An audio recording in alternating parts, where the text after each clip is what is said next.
Projects பண்ணிக்கிட்டு இருந்தபோதே விஜய் டிவியா இருக்கட்டும், ஜீ தமிழா இருக்கட்டும், எல்லாமே இருக்கட்டும். நெறைய சேனல்ஸ் அங்க வொர்க் பண்ணிட்டு இருக்கும்போதே எனக்கு சம்பளம் கம்மி தான். ஸோ எனக்கு வேலையில இருக்கும்போதே என்னால மேனேஜ் பண்ண முடியாது. அப்போ வேலை இல்லன்னா நான் என்ன பண்ணியிருப்பேன்? அண்ட் அதுக்கப்புறம் ஐ அம் 33 நவ். இனி மட்டும் கல்யாணம் பண்ணிக்கல நானு. ஓகே. ஏன்? ஐயோ! நமக்கே சம்பளம் இல்ல பிரதர்.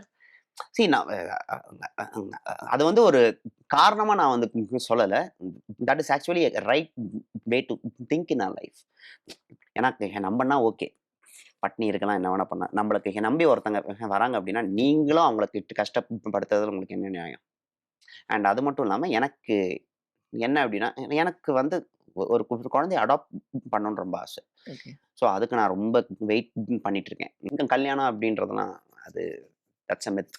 கல்யாணம்ன்றது இட்ஸ் அ கம்பேனியன் அவ்வளோதான். ஓகே. ஓகே. அந்த மாரி ஒரு நல்ல ஃப்ரெண்ட் இருந்தா கூட போதும். செத்து போயிட்டா அவன் வந்து பணத்த தூக்கிருவான். ஒண்ணும் பிரச்சனை இல்ல.